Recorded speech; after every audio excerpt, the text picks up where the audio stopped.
korapsika sinaritra aby ragnandria faly miarabatsika mpanaraka ny pejy RGL sy ianareo manaraka mivantana amin'ny alalan'ny YouTube izao takariva izao zay iarahantsika indray amin'ny lay andia fandarana hono ao pastora izay resantsika mahakasika an'ilay lohateny izay navoaka hatramin'ny maraina ny hoe farasisan'ny finonom-poana tavela na raiky tapisaka ao amin'ny fivavahana kristianina. Farasisana finonom-poana tavela ao amin'ny fivavahana kristianina. Saika nataoko miopana kokoa amin'ny hoe finonom-poana tavela ao amin'ny fifoazana protestanta ny resaka androany satria avy ao no nipoiran'ilay inspirationko no ny mbola zaraiko aminareo inona ny antony nahatonga an'ilay fanapahan-kevitra resaka azy fa rehefa teo ampanomanana an'ilay fandarana de zany nao aloha velarina satria mahakasika zavatra maromaro ihany le izy fa tsy fantoka fotsiny kanefa misy ampahany izay tsy maintsy iresahana manokana indrindrandrindra ny ao amin'ny tontolo mistika dia ny fifoazana izany. Zay zany ny resakatsika androany. Araky ny noresahako tamin'ny napetraky moa zany plutôt tamin'ny résumé tamin'ny maraina de zao ny voalaza ao hoe matoy ao nisy zany atao hoe réforme deutéronomique zany. Zay moa terme théologique ny ilazana azy zany hoe fanitsipivavahana nataony Josia tao amin'ny testamenta taloha io tao amin'ny fivavahana tamin'ny andron'ny Jiosy de satria ny zava-nisy aloha dia décentraliser ny fanaovana fanatitra sy fisoronana teo amin'ny Israely zany hoe afaka nanao karazana fanatitra any amin'ny isaky ny tanàna tsirairay tany de samy nanana karazana hôtel na toerana fanaovana fanatitra ho an'Andriamanitra ny zanak'Israely rehetra. Fa ny olana tao anatin'izany tao hoe décentralisation ny fomba mpivavahana zany dia nisy ny fivilian-dalana ary lasa ny fangaro ny fanompo-tsampy sy ny fivavahana amin'Andriamanitra. Io le lazaina hoe syncrétisme. Dia i Josia mpanjaka anisany miteny hoe mba ahafahana mandrava n'io syncrétisme io dia nofoanana ny décentralisation du culte fa natao ny atao hoe centralisation du culte tany Jérusalem. Vokatry ny lecture ny découverte ny boky ny Deutéronomie tao amin'ny tempoly rehefa nodiovina ny tempoly. Le hoe nodiovina tsy hoe manadio trano fa eo indrindra koa izy resaka réforme ihany dia imagineo fa tao amin'ny tempoly de nisy tsangam-bato tsampy Aseraha teo anilan'ny altara. Asa azonareo an-tsaina amin'izany hoe tena zavatra tena mamofady mihitsy no ataony zanak'Israely. Ary zay vao mazava ny antony nahatonga ny Josoa ny teny hoe fidionareo anio zay ho tomponareo na ny Andriamanitry ny razana ny tompoiny razanareo tany amin'ny oran Kalde, zany hoe ny Andriamanitry ny razany Abrahama tany oran Kalde, sy na ny Andriamanitry ny Egyptianina na ny Andriamanitry ny Kananita fa Izao sy ny akonako sady hanompo an'Jehova. Normalement iny phrase-ny Josoa iny dia phrase tokony taty amin'ny voalohany ministère. Eritrereto hoe efa ho faty Josoa zay vao mampisafidy ny zanak'Israely fidionareo anio. Zany hoe ny tena marina mbola tena mampirafy an'Andriamanitra ny zanak'Israely ary tsy mety nadio fa mbola namofopofona karazana atao hoe syncrétisme. Izany taratry ny fivavahana jiosy zany dia mbola hita taratra aty amin'ny kristianisme koatra am'izao. Gaga ianao fa amina nahatra aty amin'ny fifoazana azy zay heverina hoe io no ady lehibe voalohany idivan'ny fifoazana ny resaka sampy. Dia ny mampalahelo tonga amin'ilay fitenenana hoe nimoka tatavanareo fa ny ramevana telonareo manana discours heverina hoe mazava kanefa ny fomba mampanao dia mbola miazona ilay fomba mampanao jetlisa. Izay natonga anay nanapa-kevitra non tsy maintsy ho resahana ty resaka ty satria manahirana be le izy. Ka eto dia tsy misy hoe fitsarana n'izany izy eo foana masy mavoa sasany hoe mialatsiny fa averiko foana zay foana ny fialatsin'ny sasany hoe ny anao no ataovy zay mampety azy fazanan'ny olona kitikitira. Tsisy an'olona zany ty fivavahana ty tsisy tompony. Tsy misy marque déposé hoe tia de fa natao ho an'ny katolika, ty natao ho an'ny réformé, ty natao ho an'ny baptiste, ty amin'ny fifoazana. De no zany tsy manana droit hikitikitika ny fanaon'ny hafa satria anazy non, tsy misy tompony ny finoana kristianina. La foi chrétienne elle est universelle et non dénominationnelle. Dikan'izay ny filazana hoe aza mikitikitika ny finoany hafa dia tsy mitombona mihitsy ara-tsoratra masina. Personne n'est propriétaire. Dikan'izay zany dia amaha-pejy misotona lakolosy anay amin'ny lafim-piainana rehetra na lafim-piarahamonina io, surtout amin'ny lafiny ara-théologia, dia je me permets d'apporter une analyse critique mais pas de critiquer, samy hafa zany. Ny fomba mampanao izay tsy mety eo anivony atao hoe kristianisme na aiza izy na aiza izy. Ka na ataontsika hoe misy loko protestant zay atao tapikandroko eto dia tsy midika zany hoe j'ai pas le droit d'en parler ce qui se passe du côté de l'église catholique ou j'ai pas le droit de parler même de mon côté protestante. Alors aloha zava zay zavatra zay c'est pas sous l'égide hoe écuménisme de efa ao anatin'ny rivotry ny écuménisme atsika zao ka tokony hifanaja. Zafady ny fifanajana tsy mifamingavinga fa ny fanajana voalohany indrindra dia zao hoe aleoa ny marina tsy maintsy lazaina. Donc zany esory daholo ny fieverana hoe io ndray fa hanenjika anay katolika indray ianao ozany sasany, io ndray fa hanenjika anay fifoazana indray ianao ozany sasany. Tsy misy resaka fanenjaina an'izy izy eto fa hitanareo tsara zao fa hameliny tena koa zao dans le sens hoe na ny confévi koa azy. Hitanareo zany fa ty page ity dia neutre objectif, mety misy voadona mafy tany amin'ny charismatique tamin'ny herinandro tamin'ny tapabolana androandray ny afatra tandrify aty amin'ny camp misy ahy.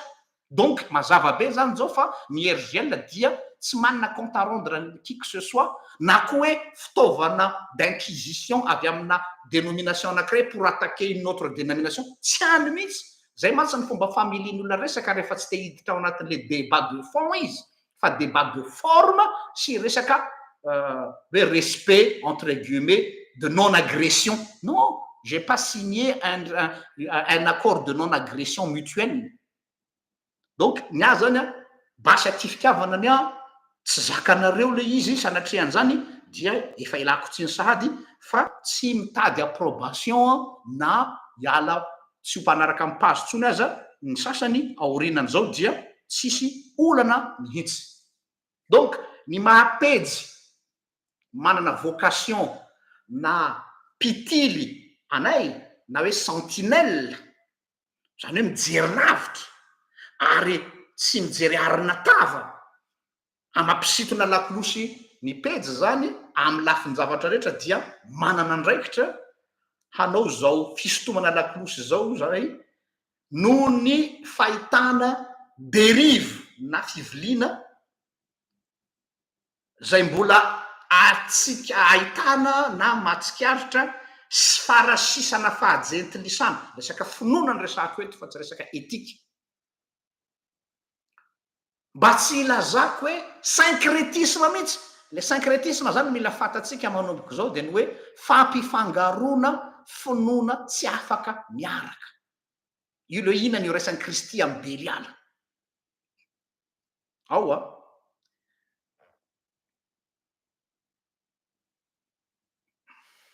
ohatra zany matsikaritra aho za zao tena zanaky ny fifoazana ary tsisy afaka hiteny andany zany mihitsy satria natokana mpiandry tao amin'ny zanaky ny toby farimena aho nefa aho notezana tao amin'ny toby lehibe akaramalaza zany hoe mahafantatra tsara ary am'izao tsika am'teny zao a de je me sens comme le fils adoptif ny fifoazana sotanana mievolue koa aho amin'ny fifoazana za zany notezaina tao amin'ny fifoazana akaramalaza zany hoe nitaritiny mamaneny lava ary isorako be dehibe ny fanabeazana azoko tao fa zay le mahatonga hoe zay le hoe mievolue fa notokanana aho tao amin'ny zanaky mitoby farimena dikan'izay zany tena ao anatin'ny tontolon'ny fifoazana ny ilomanosako ary zao am'izao tsika miteny zao matoa manao an'le lambany sotanana iny dia akaikikaiky kokoa ny sotanana ny fotom-pisainako amin'ny fomba ijereko ny fifoazana sy ny antony de satria fantatrareo fa natsika eto de hoe retour à la source zay foana nany ergel nous sommes pas là misy masiteny hoe nareo ve amorona zavatra vaovao nareo ve amorona fiangonana vaovao non ny réforme tompoko de tsy fanokafana tsy rebellion na fikomina na famoronana zava-baovao fiverenana amin'ny loharano ary ny loharano resana eto dia ny soratra masina sy ny tantara zay mahatonga mirona bebe kokoa amin'ny fifoazana sotanana am'izao fotoana zao fa iny mbola resaka finy fa tiako atongavana de zao na dia aty amin'ny kaoko aty amin'ny fifoazana de mahasarotiny ahy indrindra amin'ny fifoazana io no mahatonga tsy maintsy manao vaky batsilany eto hoe misy syncrétisme hypocrite tavela ao amin'ny fifoazana zay mila fongorona satria lasa manimba endrika an'lay fifoazana zay naorin'andriamanitra hanika zany mahatonga ny olona sasany lasa hoe tsy te herika mpiandry mihitsy lasa manenjika fifoazana lasa manenjika hoe tsy tia toby tsy tia mpiandry satria ilay syncrétisme no voarainy fa tsy lay tena izy original zany de zay mahatonga am'tena hoe non tsy maintsy atao ny fanadiovana tahaka nataony Josia na marary aza izy tahaka ny tongotra vakivaky sady marary no mahamenatra kanefany tsy maintsy irosona zany zavatra varina de varina aho vo tamin'ny herina tapabolana lasa zay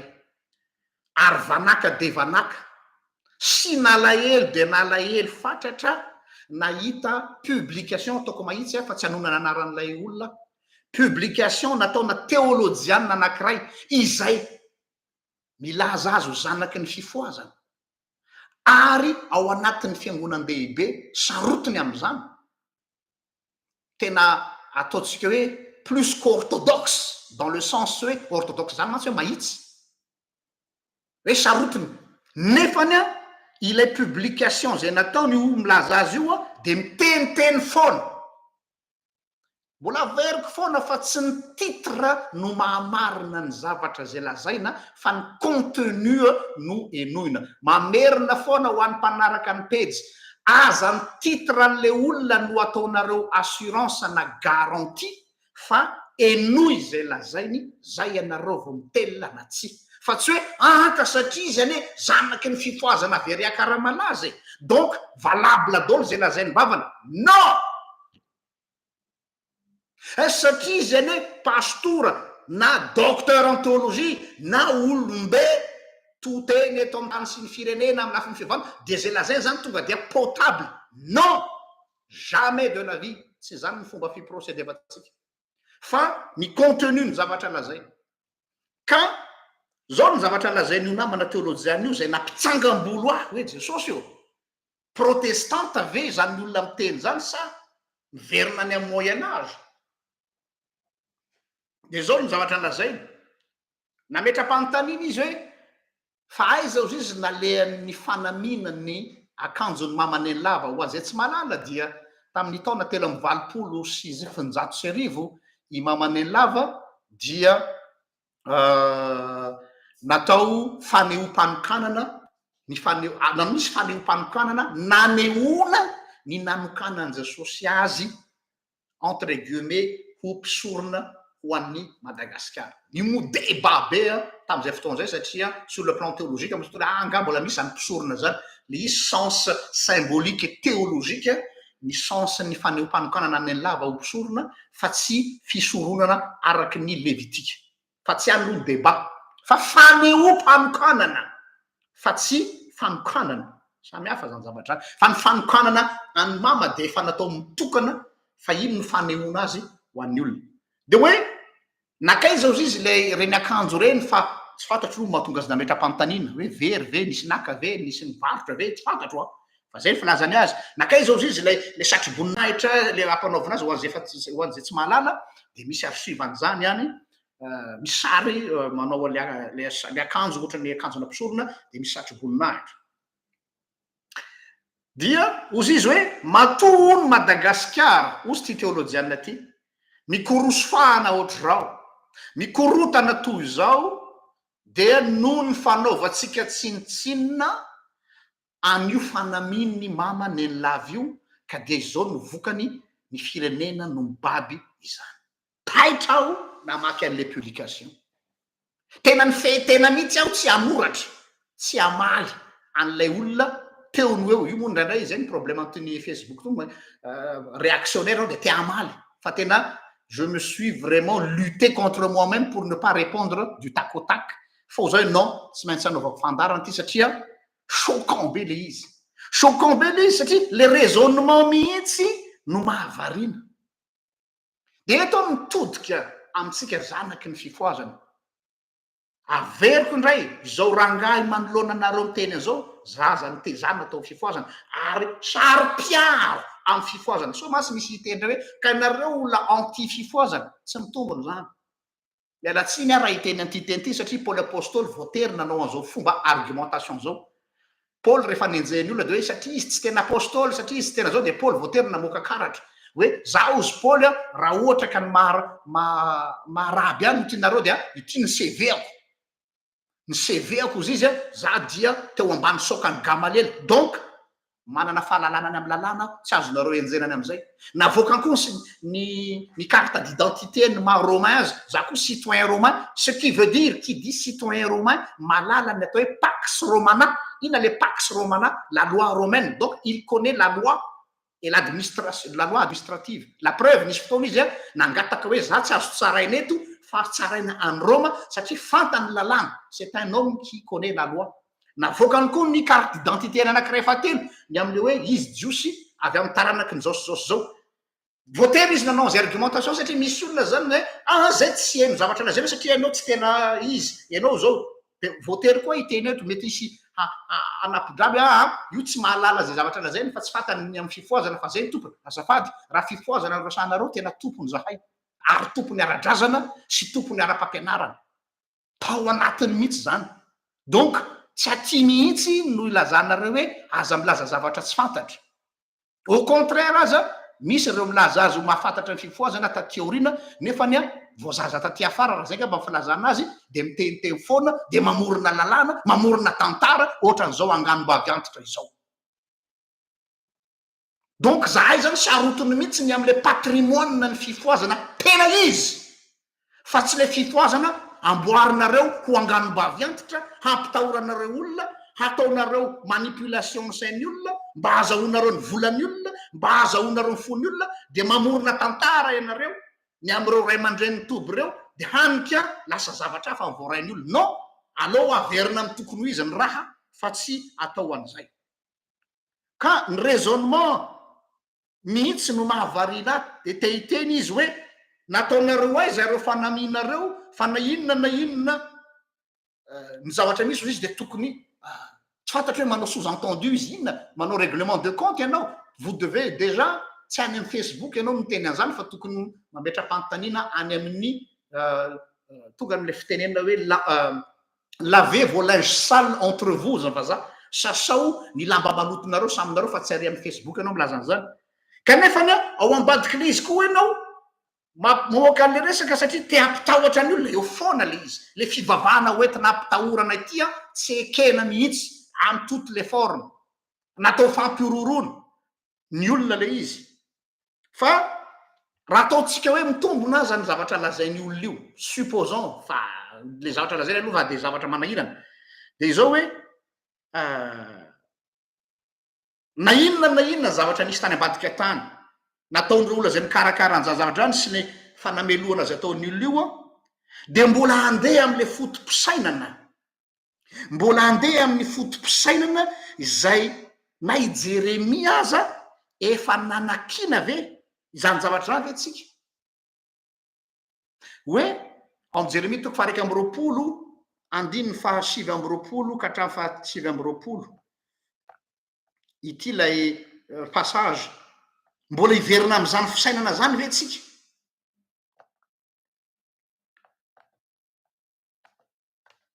eo hoe am'izany andro zany ozy izy Jehova de tsy hanao itsony hoe ny ray no nihinana voaloboka ka ny nifiny zanany no madilo théologiana no miteny eto fa sy n'importe qui donc olona mahalala soratra masina fa ny problema lasa le angano-bavy antitra no lasa ambony ny tradition orale no lasa ambony no ny soratra masina eto zay ny zavatra mahavariana en tant que théologien ianao no miteny de i Jeremia aza ny teny hoe tsy hanao intsony hoe zany hoe efa tsy d'actualité tsony ny hoe ny ray aman-dreny ve ozy izy no nihinana voaloboka marikivy de ny zanona no madilo nify asa razonareo dikan'izany ny olona ny ambadika ve manao ny ataony de ny vahoaka malagasy ve no hinany fatiny mba lozika ve zany hoe nisy nanganatra sanatrian'izany tsy fantatro le tian'le théologiany io tenenina hoe nisy nanganatra ny satrovoninahitry ny lava na hoe nisy nanodikody raha tsy fantatro ny tiany lazaina fa nataonareo aiza ozy izy zay ny lazainy tao peu importe zay mitranga tany fa raha nisy ary zany raha zay lazainy raha araky lazain'ny olona io dia niny olona ve manao tany any de zay vahoaka malagasy nihinany tady kiraronay fandriamanitra iny zany désolé aza manao fanambarana amin'ny anaran'Andriamanitro mihitsy fa tsy Andriamanitra mihitsy manao an'izany ny Andriamanitra ao angambany manao an'izany kono zany de atsahary théologienne zany c'est du n'importe quoi mitovy tsisy vanaka am'ireo mitoriny hoe mila tapahana ny ozina misy mampianatra an'izany am'ireny fiangonana charismatique reny hoe raha misy zavatra mitranga mahazo anao de mbola ampiasaina ihany l'évangélisation marteau l'évangélisation marteau le ampitahorina zay ma sy ny fanaon'ny olona natao hoe zany natao hoe esprit sectaire sao de tsy fantatrareo ny secte nie tsy le hoe fiangonana mendaky fa toe-tsaina ary ny fomba fiadin'ny secte dia ampitahorina ny olona mba ahafahana manipule azy ka nao ny fiangonana lehibe ary ianao rehefa mampiasa ny méthodologie ny secte dia sectaire ianao zay na de manana titre ngezabe hoe docteur en théologie aza any amin'ny fiangonana lehibe tu es un gourou sectaire ka tsy hitako ny mahasamy hafa an'izany am'le fampianaran'ny sasany le hoe mila tapahana ny ozina donc inona zany no atao donc zany raha ny raisonnement aloha de mila verina amin'ny toeran'ireo zavatra ireo raha tianareo hiverina raha tianareo ny ahitany Madagasikara ho sambatra oliretsy fanimpotsampy zany fanimpotsampy lokona Jesosy lokona fifoazana lokona hoe kristianisme fa zava-doza zany zava-doza zany zavatra zany ohatra ny mahatonga ny tena zany mantsy eritreretinareo hoe ny impactany zany fotom-pisainana misy anecdote personnel ty zaraiko aminareo nisy olona ray aman-dreny ngeza anankiray zay eo anivon'ny fiangonandehibe anankiray zay sy tonoko anarana sendra namangy ahy taty belzika de mifankahazo tsara zay mianaka niraisiny ohatrany zanany mihitsy aho alohan'ny andeha ody izy de zao zay zaho zy mba manana fangatahana aminao ry zanako eny oa ray aman-dreny enoko ny fangatahanao neny nataoko neny mozy satria renim-pianakaviana efa lehibe fantatro izy pastora fa tsy tokony anao batisa fandroany zany tsony ampy any batisako ary mino aho fa zanak'Andriamanitra mahafinaritra zany oa fa saingy zao ozy izy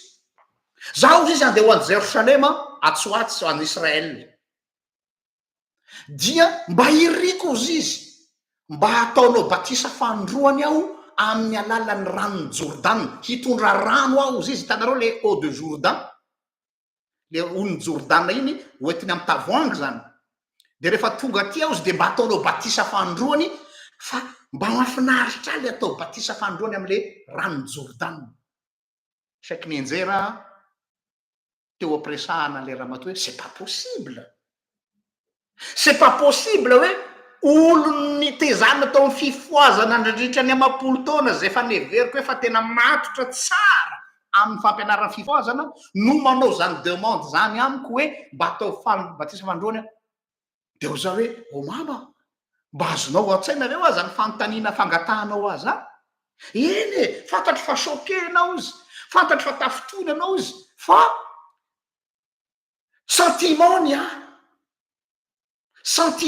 sentiment hoe ohatra mba mahafinaritra hoe le rano nanaovana batisa an Jesosy no hanaovana batisa valaketraka ahitanareo hoe atraiza ny zava-misy eo amin'ny fotom-pisainatsika kristianina atsy hoe kristianina fotsiny fa efa ho anatin'lay atao hoe tontolon'ny fifoazana mandeha amina émotion mandeha amina sentiment de tsy gaga aho fa nisy raika anazy sy tonoko anarana iny hitanareo tsara izay tany amin'ny toerana nisy azy nandeha namangy tany Jerosalema izy nanao dia tany Israel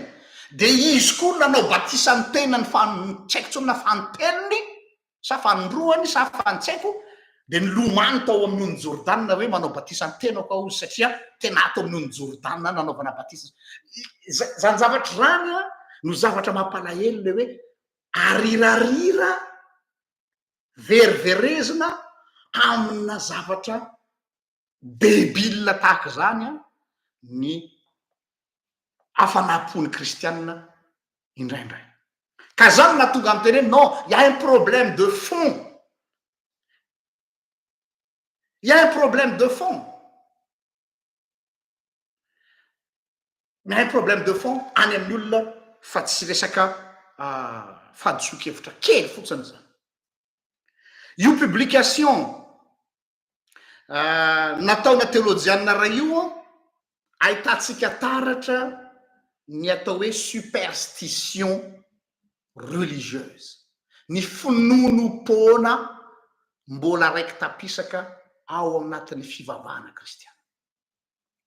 ary zany zavatra zany de mandoto ny fivavahantsika mandoto ny asan'ny fifoazana mandoto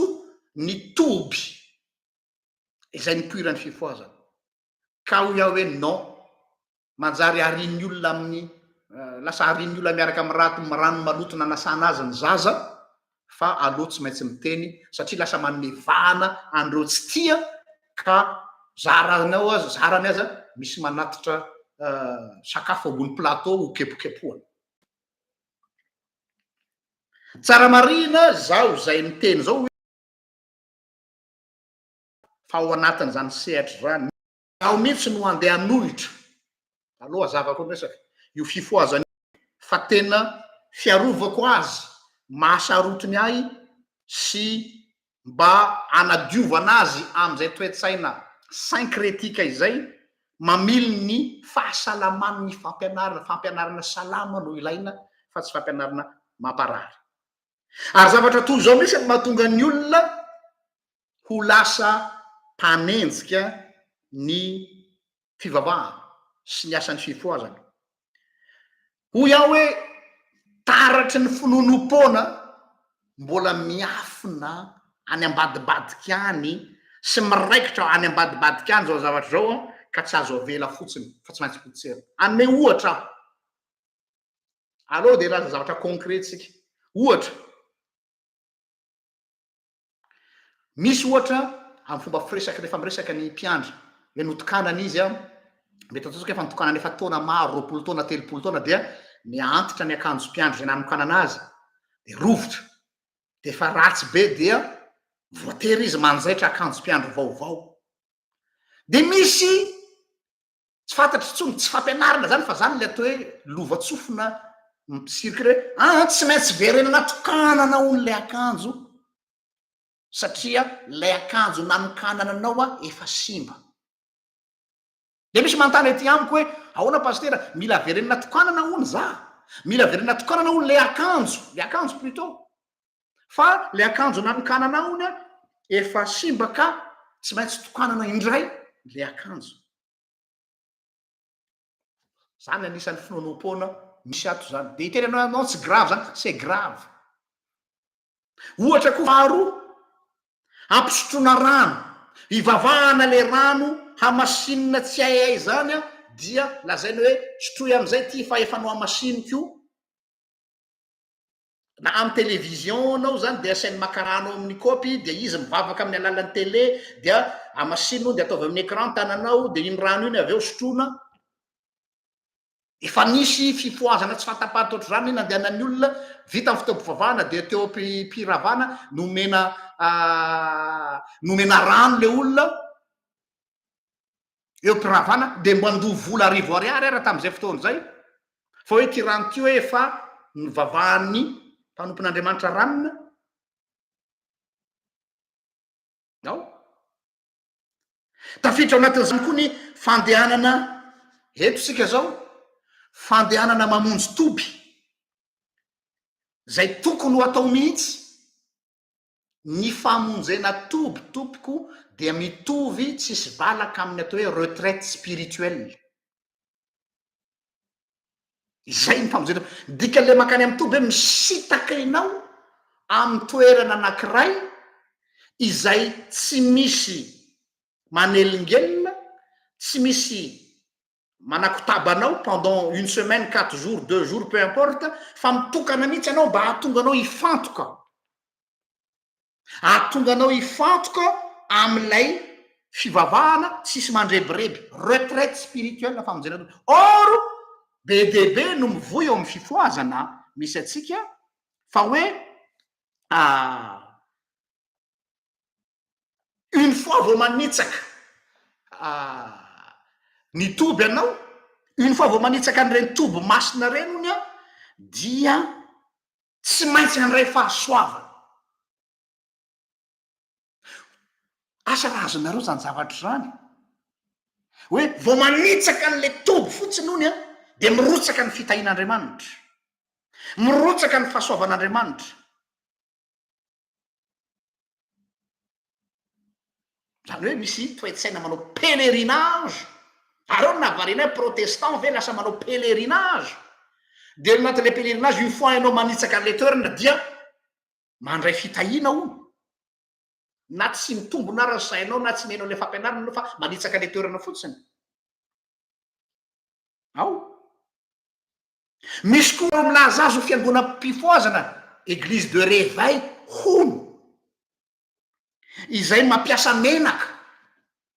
menaka no amasin'le pastera dia hoe ity ny onction avy amin'andriamanitra ampiasaina daholo ty fombafomba rehetrarehetra ty mba pour manao spectacle kely mba ho tazany olona hoe ohatra ny tenanao copie-coller tany amin'ny testameta taloha atao anaty tandroka asiana ty fombafomba rehetrarehetra ty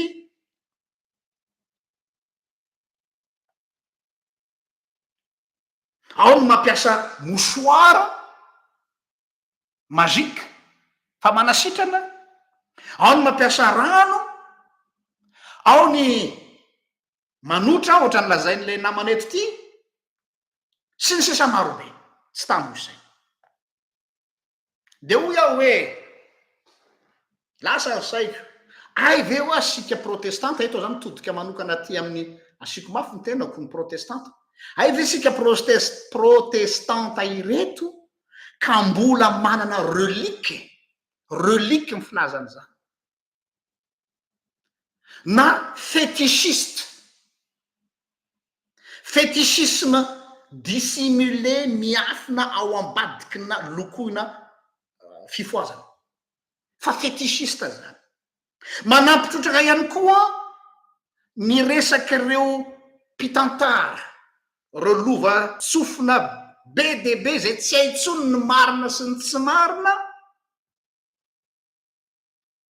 hanika ireo voazaza vao amin'ny finoana na ireo vao ataontsika hoe voasambasamba ny miakatra toby zay vao nanaraka fifoazana dia matetika attiré am'le zavatra mystique mystère dia ohatrany mihaino conte de fait de finaritra sy varina de hitan'le olona hoe satria ianao ohatra hoe misy olona miteny matetika misy olona miteny foana hoe sambatry nareo fa nareo nahita maso aneny lava de ho zamatsan'le olona hoe non tsy misy mampiavaka anay aminao mihitsy ka hafa ihany ozy izy le olona nahita maso azy maheno an'izany phrase zany ianao a de hitanao hoe tratran'lay lavage de cerveau le hoe le lovatsofina inona zany le lovatsofina nomenan'le olona na tonga azy lasa mivily tsy any am'ilay afatry ny soratra masina fa zavatra ka am'izao fotoana zao mantsy taloha fa nisy video nataoko zay fa atao ampejy azonareo iverena jerena taloha ny fifoazana nenjena zany hoe mpiandro rany fifoazana zany tena tsy tiany olona am'izao lasa lamody izy io manao mpiandro daholo ny olona lasa mafana fo mamonjy toby daholo ny olona lasa ohatrany hoe tendance satria ny olona am'izao fotoana zao a ary entiny mampatahotra misy ny atao hoe soif de spiritualité avec S safady tompoko zany hoe tout ce qui est spiritualité manaitaitra de mahasarika ny olona enona ny olona zay tsy mitady an'Andriamanitra fa le misy hoe spiritualité sans Dieu oui zany mahatonga ny olona manao an'ireny séance na méditation hafahafa efa avo lenta reny na ry zareo mpandalany écologie rehefa misy zany hoe spiritualité écologique zany soyez connecté avec la nature oui de misy karazana mouvement de réveil mampiasa an'io zavatra io mampifangaro zavatra sady manao an'le hoe fiaraha-mivavaka any anaty ala any de hoe connecté amin'ny nature ianao de connecté amin'Andriamanitra ianao de ampifandraiso Andriamanitra sy ny nature c'est du panthéisme pur et dur c'est du syncrétisme fa afangaro fihetsivera zareo afangaron'ny fivavahana kely afangaron'ny Jesosy kely fa fampitambatra ny zavatra rehetrarehetra fa ny ompanokanana ny zavatra ohatr' zany a mampieritreritra fa maninona ary ka zao andeha ho resantsika manohy zany ary ny resaka relique le relique fandre foana ny hoe fanaka masina ohatra amin'ny fiangonana reto fanaka masina ohatra hoe kalisy fampandraisana kapoka fandraisana fitaovana ao am-piangonana atao hoe fanaka masina misy koa ny atao hoe akanjo masina ohatra zao le hoe robe pastorale akanjon'ny mpiandry akanjon'ny diakona akanjon'ny chorale sy ny sisa fa maninona moa no lazany hoe fanaka masina reo aloha matsy tezaina misy tsika aloha makany amin'ny base fa maninona reo natao hoe akanjo masina de zao tsy akanjo misy pouvoir mihitsy io tsy misy resaka mystique ambadikiny io limite magique non ny lazana azy hoe fanaka masina sy hoe akanjo masina de ny mahamasina ireo zavatra reo de satria natokana hanaovana fanompom-pivavahana dikana atao hoe masina de voatokana navahana natokana navahana hanaovana fanompom-pivavahana zay ihany nanaovana azy tsy azo ampiasaina amin'ny zavatra hafa fa ho amin'io ihany. Eto aho zany de manara loatra sady miresaka hoe akanjo masina sy akanjon'ny mpiandra. Tsy tokony hisy mihitsy ary tsy tokony hisy intsony fa nisy teo amin'ny tantaran'ny firenentsika mpitandrina, pastora, mpiandry milahatra amin'ny akanjo mpiandry manao grevy eny amin'ny 13 mai. Tsy natao am'izany io. Rehefa te grevy ianao de anaovany politika de manao akanjona mpitandrina de milahatra eny amin'ny arabe makeny amin'ny 13 mai. Mandeha maka ministère miaraka amin'ny akanjon'ny mpiandry na hoe pastora ianao na mpitandrina. Natokana io akanjo io hanaovana fanompo-pivavahana. Zay mahakanjo masina azy. Zany hoe tsy azo anaovana zavatra hafa fa nampiasaina pour le ministère. Ary dikan'iny de hoe tu es ministre de la parole na hoe serviteur de la parole. Donc tsy ianao no chef fa le teny no chefinao mibaiko anao maniraka anao hiteny eo amin'ny toerana. C'est pas un habit de titre. Eo madiso atsika, c'est pas une tenue honorifique. Hoe iny tenue mampiavaka anay ohatrany hoe mitovy amin'ny olona manana grady, mitovy amin'ny olona manana fanamiana miavaka de hoe grade. C'est pas une tenue de grade na général. Fa c'est une tenue de ministère. Hainareo dika zany ministère zany amin'ny teny latin. Ministère mitovy amin'ny teny grika hoe doulos. Ina dikany doulos amin'ny grek? C'est andevo. Fanamian'ny olona mpanompon'ny teny fa tsy fanamiana mampiavaka anao amin'ny olo-kafa. Aloha zava parenthèse kely iny fa avelako any fa toizako ny tiako atongavany. Ka ny mahamasina an'io akanjo io de satria hanaovana fanompo-pivavahana. Zay ihany. Fanompona, navahana natokana ho am'izany. Tsy manana pouvoir particulier ireo fa nampiasaina ho amina culte. Zay ihany. Toy zany ihany koa ny toerana masina. Ohatra hoe fiangonana zao, trano fivavahana. Inona moa mahatonga ny trano fivavahana ho toerana masina? Inona no mahatonga ny toby ho toerana masina? De tsy le toerana misy sacralité satria lasa mitovy amin'ny doany. Lasa mitovy amin'ny tendrombohitra 12 hoe le toerana mihitsy no masina ary le toerana masina no mikaptiveana le zanahary na le razana na le Andriamanitra. Zay mantsy ny finoana rehetra amin'ny animisme. Le toerana misy pouvoir, le toerana sacré, de noho toerana sacré io de afaka mikapte ohatra karazana fandrambaratra misitona fanahy na misitona Andriamanitra ho eo. Fa tsy zany ny toerana masina ao amin'ny soratra masina. Ny fiangonana, ny toby na ny toeram-pivavahana dia ny mahamasina azy de satria misy fotoam-pivavahana atao eo. Naiza ny angonany 2 na 3 amin'ny anako de manino eo afovoany. Donc à partir du moment manao fotoam-pivavahana amin'ny toerana anankiray eo ianao dia masina le toerana satria manatrika eo Andriamanitra. Fa tsy hoe masina le toerana satria le toerana efa natokana nasiana fomba mpivavahana ritualy natao tam'le izy. Izany mahatonga an'Andriamanitra ny teny tamin'i Jesosy hoe midia amin'ny efitranonao mangingina fa no efitranonao io aza rehefa ao ny atsonao an'Andriamanitra de ao izy. De masina io zany toerana io. Nefa eo efitranonao io efitrano fatorianao ihany koa. Azonareo izy. Zay zany zavatra tsara mba hazava amitsika zay zavatra zay. Donc tsy le fanamina no mitondra ny tsindrim-peo fa le olona tokanana no mitondra n'ilay fanamina no misy ny tsindrim-peo fa tsy le fanamina. Rehefa tonga ny fanokanana anao, za zao androany magaga fa ny fanandrify indrindra amin'ny anniversaire ny ordination ko androany. Rehefa natao ordination aho dia izaho no nitokanana fa tsy le fanamina. Tsy le robe pastorale. Fa le robe pastorale dia hanehoana amin'ny mpiangona ny atao hoe charge pastorale hoe inona no andraikitra andrasan'ny fiangonana aminao, quel est votre cahier de charge. Ohatra ny olona anankiray tendrena amin'ny poste de hoe tia ny cahier de charge anao a monsieur le directeur na monsieur le chef de service na monsieur zozozoa, de iny cahier de charge iny mamaritra ny asanao.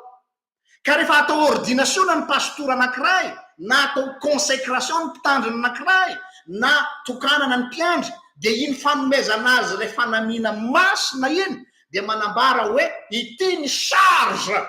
miandry anao. Ireto zay le izy, fa tsy hoe nandray an'ilay fanamina de nandray pouvoir magique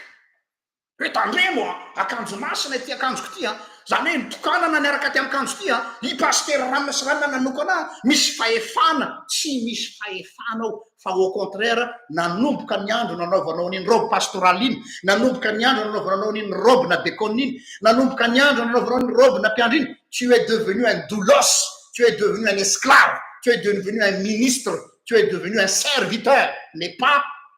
honorifique. Tsy mitovy amin'ny zalahy nahazo titre honorifique de asiana galona sy asiana bokotra. Non, au contraire. Midina. Eo sahady zany de efa hanitsina an'ilay tenin'ilay théologianina le hoe fanehompanokanana ny mamanellavy iny, dia tsy mitombona zany zavatra zany satria nanazy zany de hoe iny akanjon'ny mama iny zany misy pouvoir.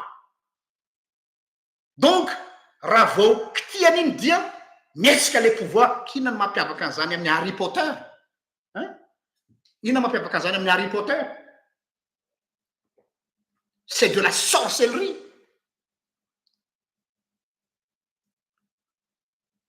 Ary ampiko fanampiny. De plus,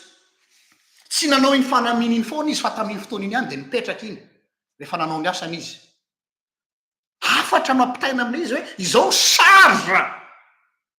pastorale nomena ny lava hifona ho an'ny Madagasikara, hifona ho an'ity fireneny ity,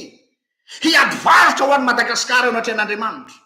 intercesseur ho an'ny Madagasikara. Zay mampisorona azy, le fanehompanokanana mampisorona azy. Dikan'le sacerdoce na fisoronana koa dia ilay mijoro ho mpifona ho an'ilay firenena. Zay moa nataony mpisorona rehefa miditra ao amin'ny tempoly de mifona ho an'ny Israely izy. Manambara charge pastorale fa tsy manambara titre honorifique na magique izany. Donc mes amis, ho anareo mpitandrina namako isany, ho anareo mpiandry namako isany, ho anareo mopera namako isany, ho anareo zay manana fanamina entre guillemets masina, dia descendez un peu de vos piédestals. Vous n'êtes pas des Superman avec des capes magiques comme Superman misy an'le capes mena be iny. Vous n'êtes pas comme Batman hoe andeha anavitra olona de super-héros de pof esorona ny akanjo de tonga de le akanjo mainty be de miaraka am'le satroka chauve-souris de andeha anavitra olona. Non, ny fanaova isaky ny manao an'iny misalotra an'iny akanjona pastora iny ianao, isaky ny misalotra an'iny akanjona mpiandry iny de hoe doulos ianao, mpanompy ianao, serviteur ianao, andevo ianao, fa tsy super-héros ianao. Tsy tiantsika zany zavatra lazaiko zany kanefa tsy maintsy lazaina zany satria avilivily ty zavatra ity. Ino resaka symbolisme culturel io mbola anaovantsika fampianarana koa ny orinany hoe inona dony ny symbolisme religieux rehetrarehetra io fa lasa lalaovon'ny olona amin'io tsika dia fanina ny kilina ho zay fiteny tanora. Tsy manam-potoantsika androany fa any orinantsika mbola resaka an'izany hoe symbolisme religieux zany. Qu'est-ce qu'il y a derrière le symbolisme religieux? Fa tsy iny no anaovana démagogie sy anaovana manipulation ny sain'olona. Hiresaka ny am'le hoe relique tsika. Eto zany dia mandefa fialatsiny mialoha sady amin'ireo rahavavy katolika satria any no mampianatra resaka relique. Kanefa ny accès ihany koa na aty amin'ny protestantisme le izy. Misy idée controverse ny amin'ity resaka relique ity. Les reliques ina moa ny relique ny relique raha ara-pamaritana avy amin'ny teny latin hoe reliquae dia reste matériel des personnes vénérées zay ngambany aloha lomena aloha le izy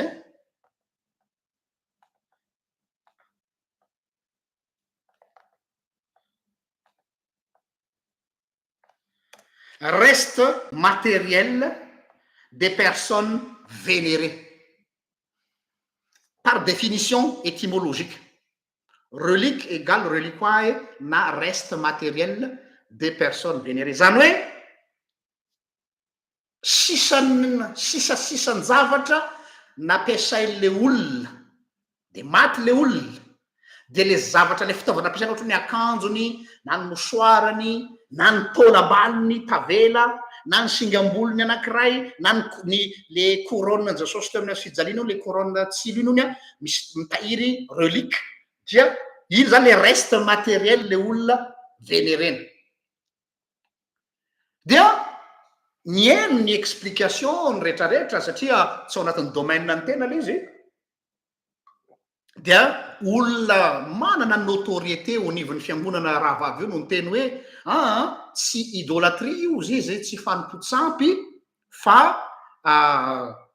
zavatra azo porofona tsara ara-tsoratra masina ozy izy ny argumentation nay mampiasa ny relique de ireto ny référence biblique hanoanany ny teziny ny amy resaka fanajana ny relique de ohatra zao izy izy raisiny any ohatra lay vehivavy nandeha raha hémorragie pendant 12 ans de lay nikasika ny somotra viavindambany jesosy zany hitanareo lay vehivavy lay ozy jesosy hoe nisy olona misy hery niala taty amiko de nisy de vo nikasika ny lambany de tonga dia sitran'izy de hitanareo izy izy fa le lambany jesosy nasitrana an'lay vehivavy any mitondrany an'le resaka donc zany ozy izy azo atao tsara ny vénérer an'lay relique na le reste matériel de la personne vénérée mbola tsy tapotra ny hevitsika fa milaza ny hevitry re olonareo fotsiny de toizako le izy le fanoanan-keviny paoly apôstôly koa ao amin'ny asany apôstôly tsy nyraisiko le toko sy andininy fa azonareo jerena amy concordance paoly apôstôly nampiasa nisy tsy hoe nampiasa aloha zava tsara le izy fa nisy mosoarany paoly sendra nahasitrana marary indray mandeha tsy hoe isaky ny manao asa paoly dia mampiasa le mosoara fa une fois sendra nakasika marary le mosoara de nasitrana de sitrana le marary pardon sitrana le marary de ozy izy hoe hitanareo am'izany fa ny mosoarany paoly nasitrana de misy fiangonana charismatique be de be am'izao fotoana zao raha matsikaritra nareo mampiasa mosoara izy rehefa manao campagne d'évangélisation de refa fane de iny mosoara iny avy eo no aparitany any amin'ny olona de ny olona miady amin'iny hoe mosoara nampiasain'ny paster rany iny fa mitovy amin'ny mosoarany paoly zareo tsara le ohatrizay zany le fomba andresen'ny lahatra ny olona hoe paoly ara nasitrana marary tamin'ny mosoara donc zany mialatsiny any ty mosoarako namafako atsebona ty zany zao dia sacré ka raha misy te hividy anareo dia azonareo vidina ty amiko fa mety manasitrana ny aretinareo zay le izy mialatsiny fa lasa anaovako vazivazy le resaka fa zay le fandehan'le resaka de toy izatsika eny tsika zany tsy matahotra mihitsy fa anao vocado ny raisonnement zareo e de aveo tsika manao contre raisonnement manaraka ny aliko petera ao amin'ny asan'ny apôstôly de nisy tokoa fotoana petera nisy olona sitrana tsy nahipony petera tsy fananiny petera fa ny aliko petera no nahasitrana ilay marary donc raisonnement anankiray koa donc hitanareo fa ny aliko fotsiny koa de mahasitrana fa malala pasteur malaza be anankiray eto amin'ny internet zay tsy tronoko anary nafa fantatrareo izy de miteny mihitsy izy pendant ny campagne de guérison hoe tandreny fa handalo ny aliko ako zao de isy efeny aminareo de ao anatin'ny 2 minitra de mienjera daholo le olona fa nandalo ny alikony de ny marivo salosana rehetrarehetra tonga de miroboka daholo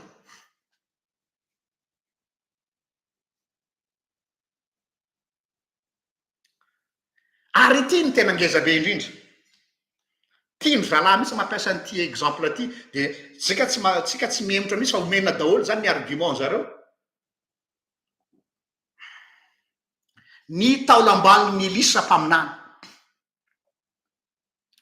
ho an'izay malala ny tantarany Elisa-mpaminany dia ny taolambaliny Elisa-mpaminany nanangana tsy hoe nanangana maty fa sendra natsipy tao amin'ny lavaka nandevenana ny Elisa fatin'olona anankiray de vao nikasika ny taolambaliny sisa taolambaliny Elisa ny fatiny dia mitsangana maty le faty donc zany ozy izy a ny taolambaliny olona masina dia masina manasitrana manangana maty donc mila vénérena donc normal lay relique ossuaire de le taolany zany a manangana maty satria Elisa ny taolambaliny Elisa natonga an'izany reo zany ny argument zareo zay milaza hoe ny relique dia tsy fanomporon-tsampy fa fitaovana ampiasain'Andriamanitra zay iny izy a fitaovana ampiasain'Andriamanitra hanasoavana ny olona ka raha fitaovana hanasoavana ny olona inany maharatsy azy zay les subtilités du malin mais on va y arriver je vais donner mon contre-argumentation par la suite eo am'izay tsika zany eto am'izay no mbola hanamafisako ary mbola hijoroako envers et contre tous ny fotom-pisainana sy lay credo ny herziel hoe raha manana fotom-pisainana bibliciste ianao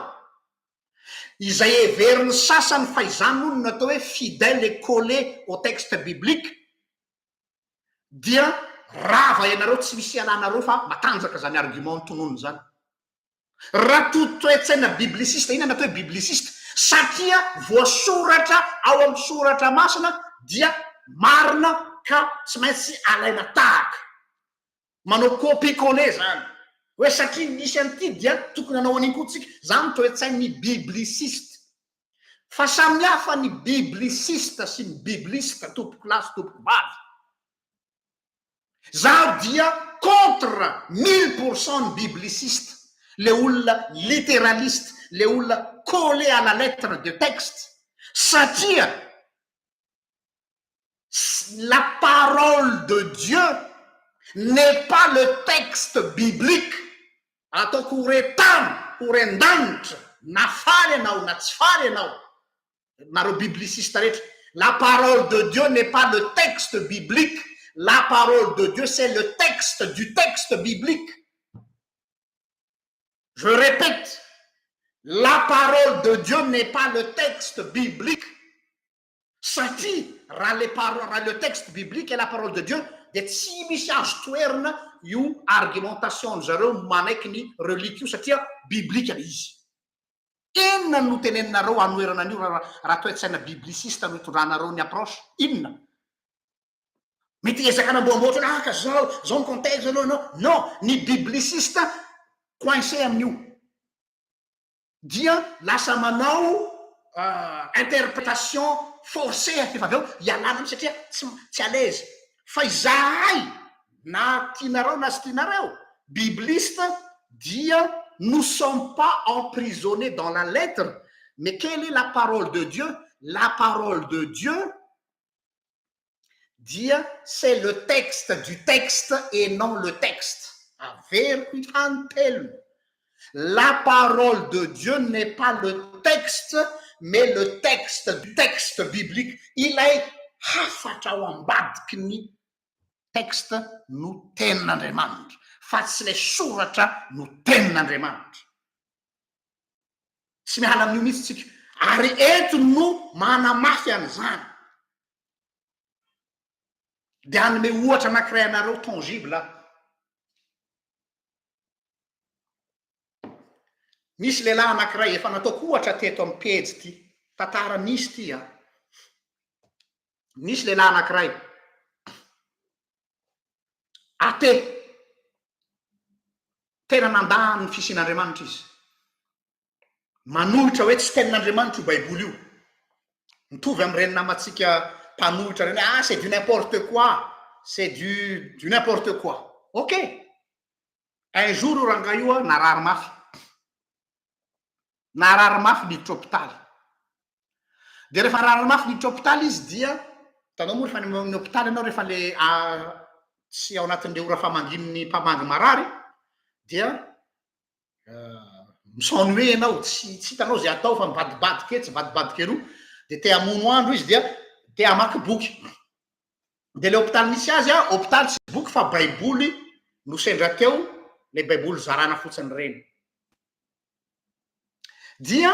nalainy le baiboly de zay bon tsy mitia fa pour tuer le temps mba aminoko fotoana dia mba andeha hamaky fotsiny a zay zavatra ao anatin'izy io. Dia nosokafan'ilay baiboly de il est tombé sur un passage biblique, un texte biblique miteny hoe hijoro amin'ny teninao aho ka ho sitrana Jehova aho. Manaraka tsara anareo a, hijoro amin'ny teninao aho ka ho sitrana Jehova aho. Taitra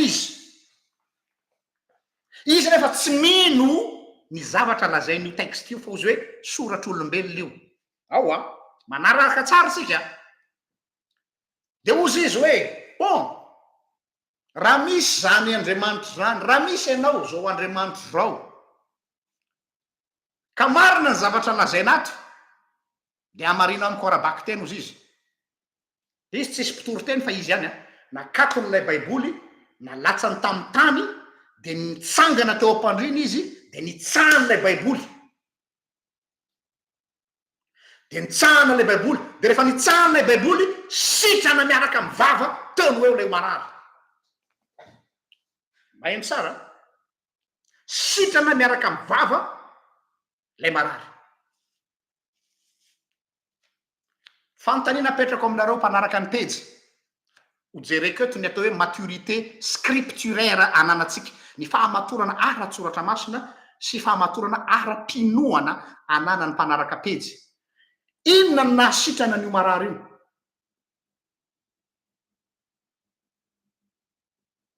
Ny andro valiteny aho. Inona no nahasitrana an'io marary? Tena sitrana izy a fa tsy anganom-bavy antitra. Zahay a no malala ny tantara matoa teny eto. Inona nahasitrana an'io marary io? Ilay voasoratra ve? Ilay lazain'ilay soratra ve? Sa inona? Valiny? Non, tsy resaka défi. Tsy resaka défi zany. Ny finoany. Voilà. Ny finoany an'Andriamanitra, le zavatra no narany a tsy azo atao. Tsy azo atao io fa tsy fantany. Dia acte diabolika anie zany manitsaka baiboly zany. Acte diabolika. Raha tsy azo atao mihitsy, fady dambo amin'amboa. Mialatsiny raha mampiasa terme ohatry zany. Tsy azo atao ny mpino mihitsy zany. Nefany nakipin'Andriamanitra ny masony. Nanao zavatra manao fady izy, dans le sens hoe manitsaka baiboly. Fa noho izy te hahalala an'Andriamanitra, de zay ny zavatra tsy takatry ny finoany, fa zay ny faritakatrany, de Andriamanitra minitsy mijery ny androny tsy fahalalana ao zao soratra masina, dia izay no nanasitrany azy. Fa rehefa sitrana izy de noteneninay le marary rehefa sitrana hoe tsy ilay baiboly nitsahanao na sitrananao, tsy ilay baiboly nitsahanao na sitrananao, fa Andriamanitra namangy anao ka nampiseho anao hoe misy izy. Fa manomboka androany rehefa marary ianao, aza manitsaka baiboly zany tsony fa mamonjy dokotera ianao, ary mitady ava-piandro na pastora na mpiara-bavaka iara-bavaka aminao, mila mianatra ampianarina soratra masina zay fa tsy hoe isaky ny marary de nitsaka baiboly. asa razonareo le tiako atongavana de zao tsy ilay baiboly na sitrana azy raha vozay fa lasa relike lasa finoana an'ilay boky tsy ilay boky no nanasitrana azy tompoko lasy tompoko vavy fa ilay Andriamanitra be famindram-po izay normalement tokony tonga de andringana azy teo eo tokony nanapadoa azy teo eo fa ny famindrampon'Andriamanitra ambony lavitra no ny fahatezerany ka de hitan'Andriamanitra fa mitady azy izy de Andriamanitra midina am'ilay niveauany ny Andriamanitry ny kristianina tompoko tsy le Andriamanitra milingilingy any ambony ka hoe débrouille toi miakary aty amin'ny niveau misy aho fa rehefa tsy mahatakatra ianao dia tsy je peux rien pour toi ny Andriamanitro de Andriamanitra midina amin'ny farany ambany ka nanetry tena ozy izy ny soratra masina ahafahany mamonjy ny olona zay ohatra zay no tiako raisina am'le resaka le fanoarana deo le mosoara le aloka ilay ina sy teo le taolana ireny zavatra ny tranga ireny io le lazainy teolojiana hoe hapax legomenona ny filaza azy zany hoe zavatra ny tranga indray mandeha monja fa tsy hoe isaky ny nandeha i Paoly dia namoaka ny mosoara de toty ny mararinareo de siko mosoara de sitrany fa ka naningana sendra ny tranga zay famindrampon'Andriamanitra tsy azo tsika zabaina zany zay le hoe hiantra zay tiako hiantrana aho amindra-po am'izay tiako amindrana fo famindram-pona zay tian'Andriamanitra ampiasaina zany hoe mialiko petera na sitrana marary famindram-pon'Andriamanitra maningana hanehoan'Andriamanitra hoe tena mpaminany Jehova Elisa satria azadino tamin'ny andron'ny Elia sy Elisa mbola teo anatiny atao hoe exil ny zanak'Israely de mitovy tsisy valaka tamin'ny Elisa sy ilay namana Sirianina ilay général syrien ilay boka de niteny ilay boka de nisy piasan'ilay général vehivavy kely piasa trano Israely hoe misy lehilahy n'Andriamanitra mahay raha zay ozy izy ariananina ria andao hoentinany ianao de ozy izy le général hoe si za général syrien za ve no andeha hoany izy no tokony makaty amiko de ozy izy le tovovavy kely piasa kely de mahafaty anao ve tompoko ny makany aminy raha izay no asitrana anao de nandeha izy de tonga teo anaty any Elisa de ina nataoko ozy manatsy any Elisa de Elisa moa tsy tompony teny fa Andriamanitra ny teny taminy de arao le tantara mandehana anao miroboka amy ry rano ry de miroboa impito ao fa rehefa avy miroboka ao ianao de ho sitrany ina navaly le namana Sirianina le général io rano kely io ve inona koa zay reny rano kely nareo tsisy ilana azy io zahay Sirianina manana rano malaza be any misy anay any aza tsy nahasitranako zay rano taka kely tsisy fotony io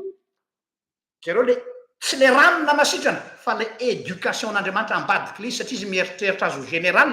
fa tsy ny maha général anao no mahasitrana anao nampieritren'Andriamanitra izy mila manetry tena ianao fa tsy miteny tsony ny galonanao tsy miteny tsony ny titranao amy maha général anao zazavavy kely no miteny amy général hoe mandehana arao zay lazainy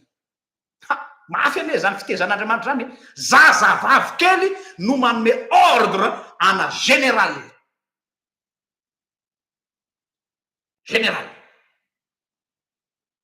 de sitrana le izy donc tsy le rano raha itsika zany zao tonga hoe oeto dao ny marary rehetrarehetra de andao iroboka amin'io rano io fa zay miroboka ao de sitrany relique ndray izy am'izay fotoany zay relique zay izay navoan'ny lehilahy teo amy fariny Betesta rehefa tonga Jesosy ina ny tianao ataoko aminao au lieu de teny hoe sitrano ao fa zany paralysé teto depuis des années ina ny lazainy zany eo izy raha etsena ny rano ka midina ny anjely satria zay le lovatsofina eo arina izy zay le tradition orale ny fambova misy anjely hono manetsika an'le rano indray mandeha satona angambany izy io na tsy ndraindraiky de zay voalohany miroboka ao am'le rano hono no sitrany de niandry an'izay nataony teo niandry teo tonga am'izay le olona tena mpanasitrana dia mbola mitady olona izy hoe mila olona mibata dia tsy mpahazo anaty rano raha vao metsika le rano. Eo Jesosy hoe tsy any am'le rano za no manasitrana anao. Ka nytika tongavana le resaka taolam-baly, le resaka rano, le resaka le tantara le soratra masina nanoananareo an'le hoe Andriamanitra mampiasa an'io dia ireny no atao hoe tranga maningana ny olon'Andriamanitra famindram-po ho an'ny olona anankiray. Ohatra tamin'ny Elia ihany koa raha tadidinareo lay Elisa moa izy plutôt lay very ny famakiny dia iny nefa no amelomany vady aman-janany dia latsaka le anaty rano le famaky dia ahafahan'le famaky ho azo atao ahoana ny azahoana le famaky dia nalain'ny mpaminany ny hazo dia natsipony tao anatin'le rano dia nitsikafona ny lela famaky. Tsy possible zany hazo maivana kely fa nampitsikafona famaky. Dia raha isika zany teo amin'ny toeran'ny ireo olona reo dia hoe le tapakazo kely mpaminany iny misy sacré ka raha vao alatsaka ao anaty rano iny dia mivoaka daholo ny zavatra rehetrarehetra ao. Raha tsika angamba to dia aleo alaina iny tapakazony Elisa iny fa am'izay mivoaka daholo ny trésor rehetrarehetra ao anaty rano ao sao dia mba mahita volamena ao sao dia mahita safira ao. Fa tsy any le izy. No zany izay zavatra zay no zavatra tiako hitondrana fanazavana eto. No zany raha miezaka aho zany hanao karazana synthèse ny fondement na ny fondation ny culte ny relique dia za mahita hoe raha amin'ny tantara misy fitezan'Andriamanitra atao amin'ny olona. Hitanareo za zao efa nanao mea-culpa teto andro mandeha. Za zao anisany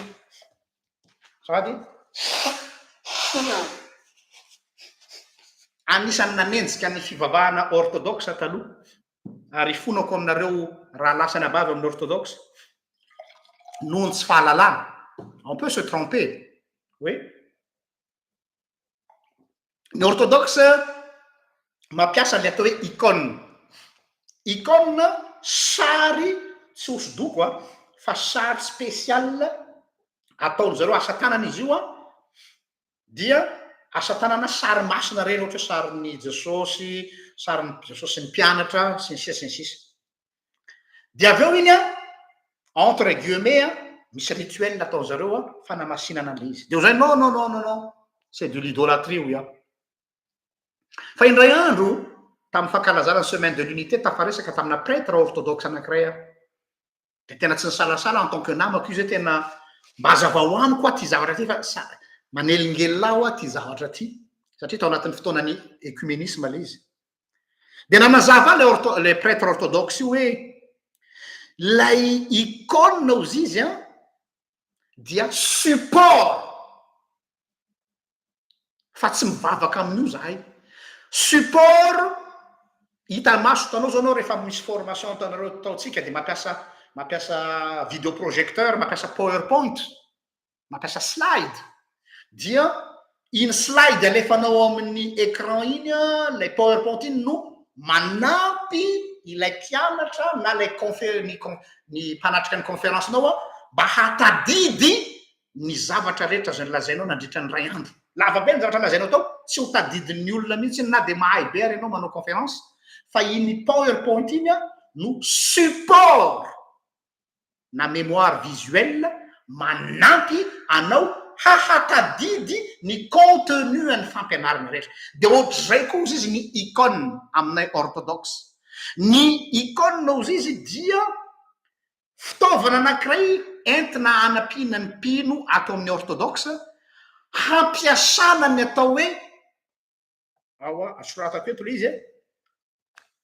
ny icône fitaovana mialatsiny mivantana atsika stimulevana mialatsiny ny imaginal, tsy imagination imaginal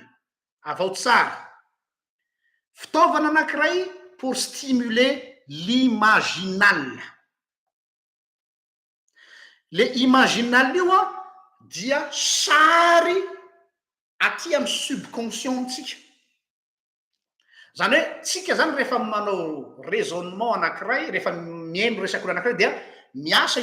mikaroka amy subconscient ny cerveau hoe inona ny référence imaginale ifaharako azahoako an'le izy le compréhension tsy hoe mistimule ny imagination le imagination fa tsy ianao no imagine zavatra be debe non tsy imagination fa le imaginale ato manampy anao izy izy amin'ny hiditra ao am'le tontolo tsy hita maso zany hoe karazana porte d'entrée dans le monde invisible le zavatra visible mitovy tsisy valaka amin'ny sakramenta ny sakramenta dia mampiasa fitaovana hita maso dia ny mofo sy ny divay ahafahana miditra am'le tontolo tsy hita maso dia ny présence réelle du Christ lors de la Sainte Seine et le pardon.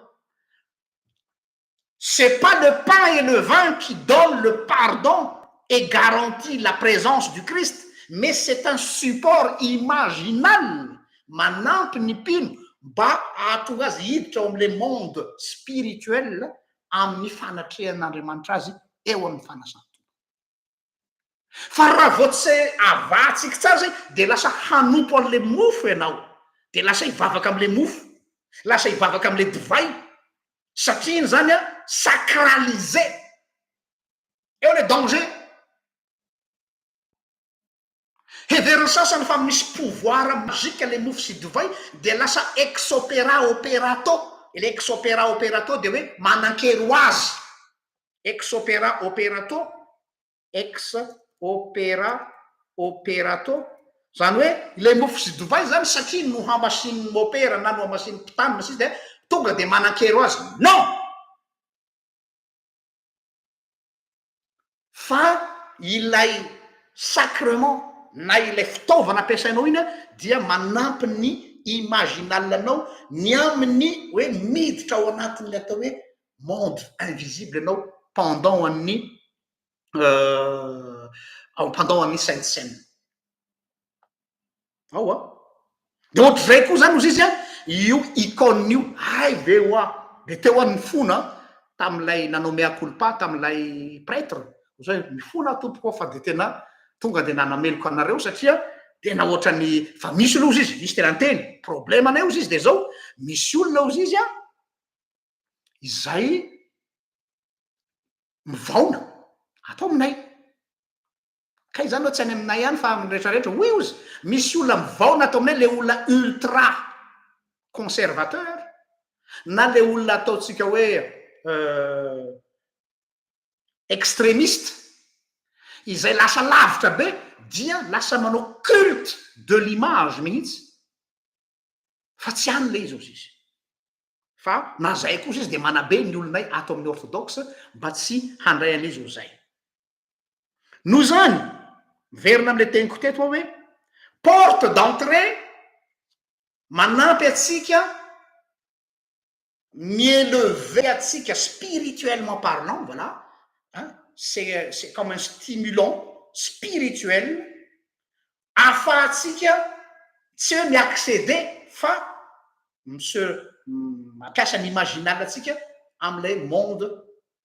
invisible dans le monde spirituel mais c'est pas la chose en elle-même qui est la porte d'entrée dans le monde spirituel azonareo zay le izy mitovy amin'ny lay sanctuaire lay toerana masina tao amin'ny tabernakely zany tao amin'ny tabernakely de lazaina fa Jehovah Andriamanitra de mipetraka eo anelanelany kérobima hitanareo lay l'arche de l'alliance ilay le coffre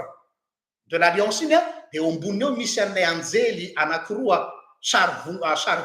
vongana volamena le kérobima dia lazai ny soratra masina fa hoe eo no seza fiandrianan'Andriamanitra eo anelanelan'ilay kérobima isika nefa malala tsara fa Andriamanitra dia omniprésent Andriamanitra tsy azonao fatorana amin'ny toerana anankiray hoe etsy amin'itsy kofa etsy anao mipetraka de tsy mandeha de Dieu est partout sady any an-danitra izy no am-piangonana izy no ao am-potsika izy no manerina zao tontolo zao izy zay le ma omniprésent an'andriamanitra fa ny nilazana hoe seza fiandraran'andriamanitra io dia izy ny fitaovana nampiasain'andriamanitra io a hampahatsiaivana ho fampahatsiaivana ny zanak'Israely fa hoe manatrika azy andriamanitra ny fampiretana ny jiro labozia ao am-piangonana rehefa fitaovana lady maraina dia rappel souvenir symbolique hoe Dieu est là mais c'est pas la bougie qui va assurer la présence de Dieu ao a ny problème atsika lasa nanao dérive sika hoe raha vao tsisy labozia mirehatra dia tsy manatrika ny fanahy masina raha vao tsy misy retsoreta dia tsy ao andriamanitra non tsy miakina am'izany ny fiasan'andriamanitra ary zay indrindra nahatonga an'andriamanitra voatery nandrava ny tempoly andriamanitra misy ny nandrava ny tempoly satria lasa ny vaona ny finoany zanak'Israely lasa ny vavaka tam'ilay tempoly izy fa tsy ny vavaka am'ilay andriamanitry ny tempoly intsony zay ny problema zanak'Israely lasa sampy ho an'Israely lay tempoly ka zao ny veveriny rehefa vitanay fotsiny ozy izy ny ablution vitanay fotsiny ny fanatitra amin'ny Yom Kippour vitanay fotsiny ny le fety telo lehibe ny Pâques ny Pentecoste ary ny fety ny tabernakely dia faly andriamanitra dia vitany aminazy veveriny zareo fa zay rehefa manana an'le fiara fanekeny fotsiny hoentina mandehandeha eraky ny rehetrarehetra io dia assurer ny présencen'andriamanitra satria andriamanitra mipetraka ao anelanelan'ilay kerobimy de nareo manana tsara ny tantaran'ny zanak'Israely nisy fotoana iny arche de l'alliance iny a lasa ny Filistine gaga be ny zanak'Israely ary tao tsy naomby lay fitaovam-piadina lasa arme de guerre le arche de l'alliance nieritreritra zareo hoe ho assurer foana victoire satria manana le arche atsika airy zareo a tsy any amin'andriamanitra intsony ny finoany fa lasa tao amin'ilay arche de ozy andriamanitra hoe ity arche ity zany lasa voler la vedette ozy fitenenana nomen'andriamanitra babony Filistine nandritra ny fotoana lavalava tany amin'ny Filistine ary notahin'andriamanitra ny Filistine noho ny fipetrahan'ny arche de l'alliance tany hanefena sy tezana zanak'Israely hoe vous avez mis votre ino moa zay votre foi dans le coffre mais pas en moi dia rehefa ny comprendre an'izay zanak'Israely zay vao naverin'andriamanitra tamindray ny fiaran'ny fanekena ny tianao resahana ry havana dia zao hoe manahirana ty resaky ty satria na izy andriamanitra aza dia nandrava ny tempoly satria lasa sampy io le syncrétisme io le lazaiko hoe indraindray misy fanompotsy sampy mbola miaodiaody ao am'le finoatsika kristiana de mieritreritra nefa ianao fa hoe mandeha amin'ny finoana nefa efa mandeha amin'ny finonom-poana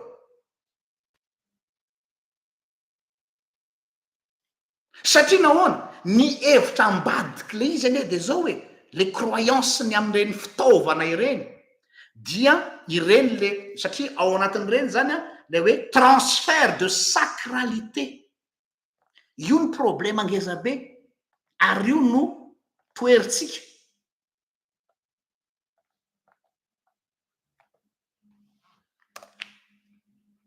transfert de sacralité hoe le fahamasinan'le olo-masina zay tao de mbola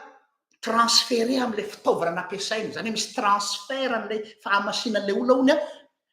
mifindra ao am'le fanaka mifindra ao am'le fitaovana